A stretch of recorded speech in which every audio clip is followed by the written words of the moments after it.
Jack Leiter here with the K&C Masterpiece on 105.3 The Fan. You're a new manager. Y'all are competing for thickest thighs on the team. Have you had a conversation about this with them yet?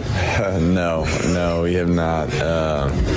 But, I mean, he might have me beat. When I just saw him walk through, and I was like, I feel like I need to do chest day right now. Because that dude is just that. Yeah. I think having a guy like that at the helm motivates the guys to get in the weight room a little more, probably.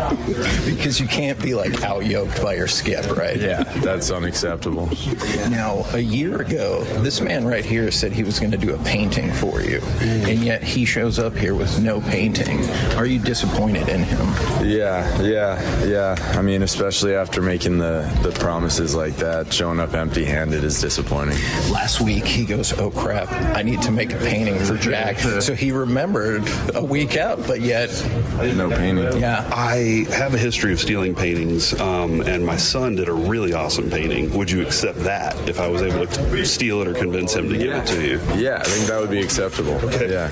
Now, you guys do a lot of interviews in spring training. Do you think it would be a funny bit at all if somebody interviewed you and I was able to memorize all their exact questions and then ask them in the exact same order to you? Yeah, that would be good. I'm curious if I would even recognize it. Okay. I can see that. What's maybe even going back like 2 years ago, what's the difference in what you can and can't work on when you're like feeling comfortable in the rotation as opposed to, hey man, I got to fight to make the team? Or do you ever have that mindset?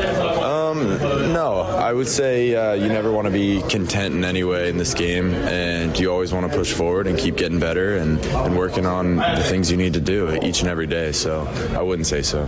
What do you feel like specifically maybe in this offseason or in this spring training you are focused in on that you think will help make you a better pitcher?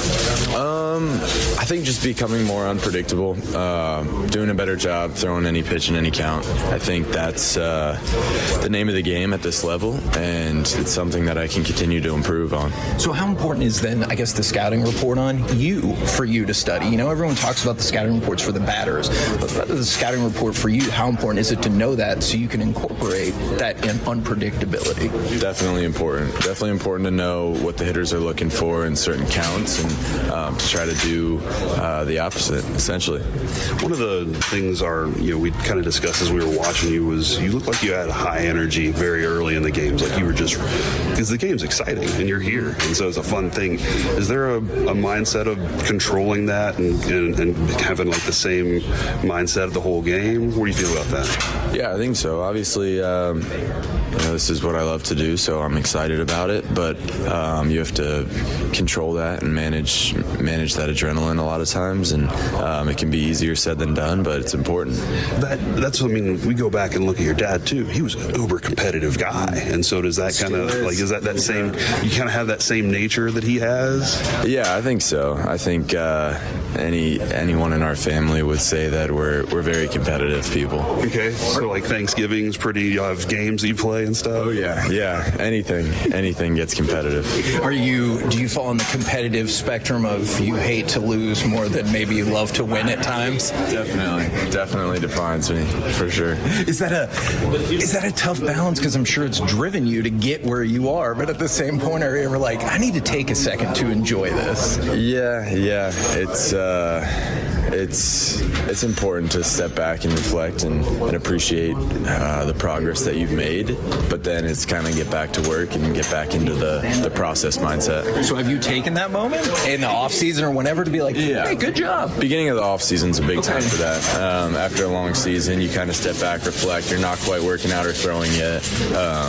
You reflect on what you did well, and then you kind of game plan the off season and what you can work on. The co-host says that nobody will ever go 162-0. Do you agree? He says it's not possible. I mean, you never know. You never know until that first loss happens. So I got a co-sign from Bruce Bochy last year about that. He goes, yeah, that doesn't feel likely. But every year, opening day, everyone will be like, this is the most important game of the season. I'm like, I agree.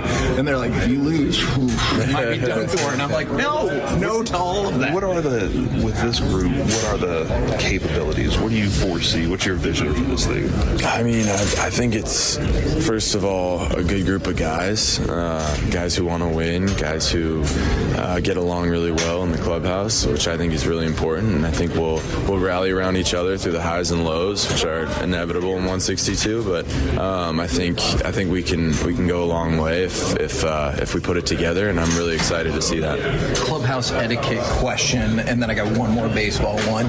If I see somebody struggling in the crossword or Sudoku and I think I can help them out, should I volunteer or no? I usually offer to, especially to Josh Smith. He does it every day, and every day he says no, he doesn't want help. Okay. So I think probably just they want to figure it out on themselves. And then baseball and pitching wise, everyone's goal is to hey, I consistently want to get into the seventh and further get through that third time in the lineup. How big of a hill is that, and how important is it to you to be hey, I'm the guy that can do that? Yeah, it's important. It's important. Obviously, you want to ease up the work on the bullpen guys, and as a starting pitcher, you want to help the team win, and going deep into the game gives you the best shot of doing that. So, as a competitor, you want to go deep into games, and you don't want the manager to take the ball from you, but you have to earn that right. And then you love turning it over to those guys that are fresh, though, and letting them go riff it. Yeah.